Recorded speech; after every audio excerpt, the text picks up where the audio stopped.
కలుగునుగాక. హల్లెలూయా! దేవునికి మహిమ కలుగును గాక. నా సాక్ష్యం ఏంటంటే పొద్దున ఉపవాస ప్రార్థనకు వచ్చినాను కదయ్యా. ఆదివారం ఆరాధనకు వచ్చినాను కదా. నీకు సేవ ఇచ్చినారు యేసయ్య. అవునయ్యా. శనివారము ఆదివారము సేవ ఇచ్చినాడు. ఉపవాసం ఉండి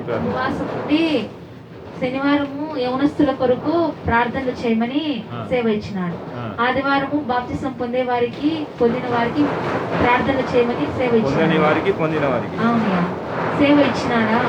ఇచ్చిన తర్వాత నేను అలాగే చేస్తా ఉంటుంది, ఉపవాసం ఉండి ప్రార్థన చేస్తా ఉంటుంది.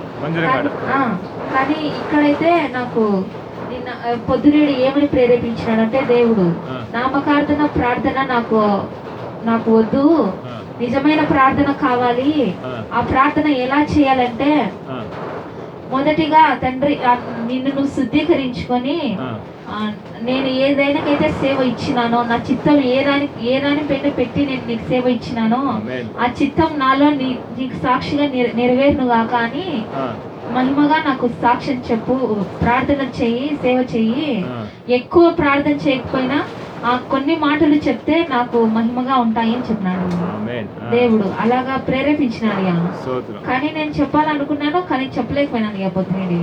ఇప్పుడు కూడా నాకు అదే దేవుడు ప్రేరేపించినాడు. మొదటిగా ఎవరైతే సేవ తీసుకుంటారో, సేవ ఇచ్చినారో అంటే, ఇప్పుడు శనివారం ఆదివారం ఇట్లా పరిచయలు ఇచ్చినారు కదా, సంఘంలో ఉన్న వారికి అందరికీ సేవలు ఇచ్చినారు కదా. అందరూ ఒక్కొక్కరు ఒక్కొక్క సేవ వచ్చి చేసినప్పుడు, ఒక్కొక్క దినంలో ఒక్కొక్కరు సేవ చేస్తున్నప్పుడు, మొదటిగా నా సన్నిధికి వచ్చి వాళ్ళని శుద్ధీకరించుకొని, వాళ్ళ కొరకు నేను దేని కొరకు అయితే సేవ ఇచ్చినానో ఆ సేవ మాలో ఫలించును గాక, జరుగును గాక తండ్రి అని, నా చిత్తం నా పైన నీ చిత్తం ఏదుందో జరుగును గాక అని ప్రార్థన చేయమని చెప్పినాడు. ఆ తర్వాత ప్రార్థనలు జరిగించమని చెప్పినాడు. మొదటిగా ఆ ప్రార్థన వ్యక్తిగతంగా కానీ మందిరంలో కానీ శుద్ధీకరించుకొని, మొదటిగా దేవుని చిత్తం ఏదిందో నా పైన అది నెరవేరును గాక తండ్రి అని ప్రార్థన చేసి, తర్వాత మళ్ళీ మిగతా వాటికి చేయమని చెప్పినాడు. కొద్దిగా చేసిన రాని వారికి కూడా ఇదే చెప్పమని చెప్పినాడు. అవునయ్యా.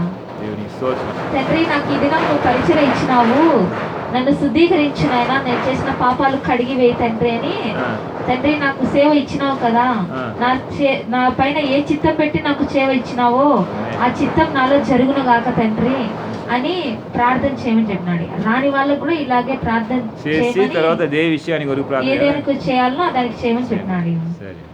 రాని వాళ్ళు ఉన్నారు కదా, ఇప్పుడు తబితమ్మ ఇలాంటి వాళ్ళు ఉన్నారు కదా, వాళ్ళకందరికీ ఇదే చెప్పమని చెప్పినాడు.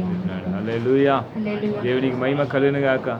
యవనస్తురాలు ద్వారా చిన్న సాక్ష్యం దేవుడు దీవించును. ఆమేన్. దేవుడు నీతో మాట్లాడి చెప్పిన విషయం.